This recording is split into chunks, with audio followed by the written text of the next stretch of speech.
तो यह है प्रश्नावली 14.5 का तीसरा प्रश्न लिखा है कि एक वृत्ताकार क्रिकेट मैदान की त्रिज्या 60 मीटर है।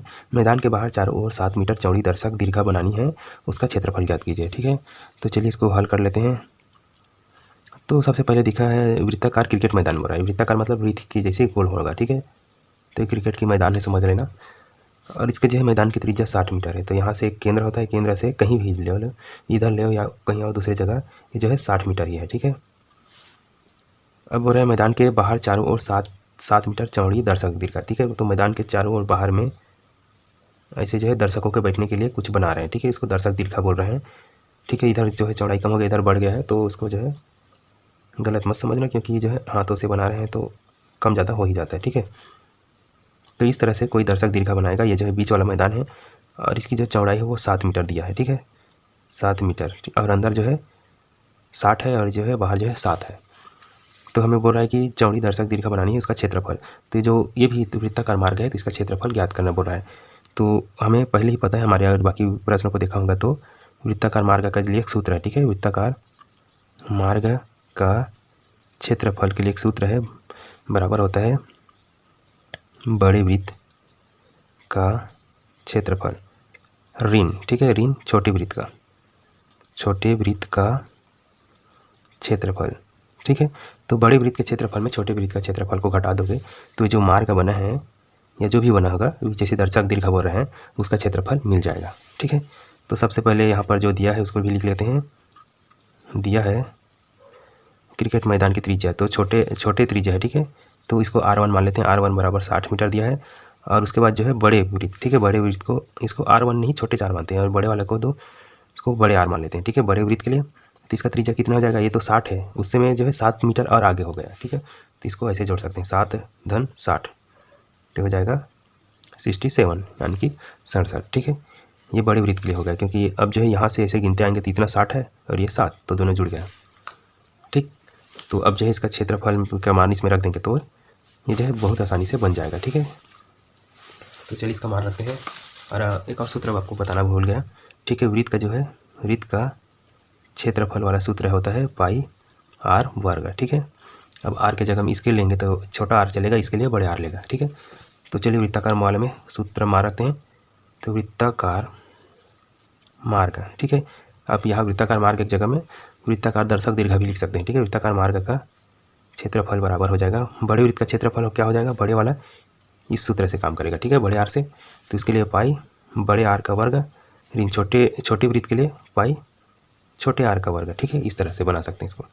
बड़े R जो है बड़े वृत्त के लिए, छोटे R जो है छोटे वृत्त के लिए। तो चलिए ये पाई रहेगा ही। ठीक है, R का मान रखेंगे तो ये बड़े R की जगह क्या है 67 है, तो हाँ 67 का वर्ग ऐसे कर सकते हैं। ऋण ये भी यहाँ भी पाई है, इसको पाई पढ़ते हैं। ठीक है, छोटे R कहाँ है, छोटे R का मान जो है 60 है।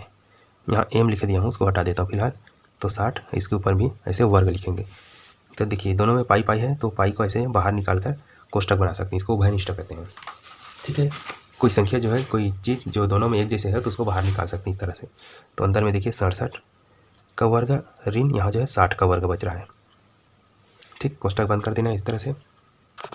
अब एक चीज़ बताना था यहाँ पर, देखिए ये जो है इस तरह के सूत्र में जमा हुआ लग रहा है, ए का वर्ग ऋण बी का वर्ग।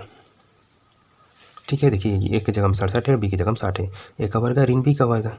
इसके बराबर क्या होता है, एक बार ए धन बी होता है कोष्टक में और दूसरे कोष्टक में ए ऋण बी होता है। तो इसी तरह इसको भी एक बार प्लस एक बार माइनस लिख सकते हैं। ये बाहर का पाई है, इसको जो है 67 धन 60 लिख सकते हैं, दूसरे कोष्टक में 67 ऋण 60 लिख सकते हैं। ठीक है, इस सूत्र को ऐसे बगल में लिख देना ताकि पता चले यही से इसको हल किए हैं। ठीक है, तो चलिए इसको हल करेंगे तो पाई 67 और 60 को जोड़ेंगे तो 7 और 0 7 6 6 12 127। इसको जो है घटाएंगे तो क्या मिलेगा, सिर्फ 7 मिलेगा। 67 में 60 घटाएं तो 7। ठीक है, अब जो है यहाँ पर इस कोष्टक को हटाना चाहे तो हटा सकते हैं। ठीक है, कोष्टक का मतलब ही होता है गुना करना, तो इसको गुना में वैसे बदल देते हैं। और ये जो है पाई का मान भी रखना चाहे तो रख सकते हैं। ठीक है, पाई का मान होता है 22/7 ऐसे, और ये है 127 और ये जो है 7 है। देखिए इसमें भी 7 है, यहाँ भी नीचे में 7 है, तो ये वाला 7 जो है, ये वाला 7 ऊपर में, ये वाला 7 नीचे में, तो ऐसे इसको काटा जा सकता है। ठीक है, तो क्या क्या बचेगा, इसको लिखते हैं 22 बचा है और यहाँ जो है 127 है। इन दोनों को ही गुना करेंगे तो हमारा आंसर मिल जाएंगे। चलिए इसको गुना करते हैं। इसको कहीं रफ कार्य की तरह ऐसे कर देंगे 127 गुना 22, ठीक है। तो चलिए गुना करेंगे। 2 सत्ते 14 का 4 हासिल 1 2 दूनी 4 1 5 और 2 एकम 2। फिर ये भी 2 है तो सेम वही जाएगा ऐसे 4 5 2। तो 4 का 4 5 4 9 2 5 7 और ये जो है 2 का 2 27 94, ठीक है। तो इसको जो है गुना करने पर हमें क्या मिला 27 94, ठीक है। ये जो है वृत्ताकार मार्ग का क्षेत्रफल यही है, ठीक है। इसमें हम लिख सकते हैं वर्ग मीटर दिया है तो वर्ग मीटर करके, ठीक है। तो इस तरह से यह पूरा दिख रहा होगा, ठीक है। इसको मैं मिटा देता हूँ।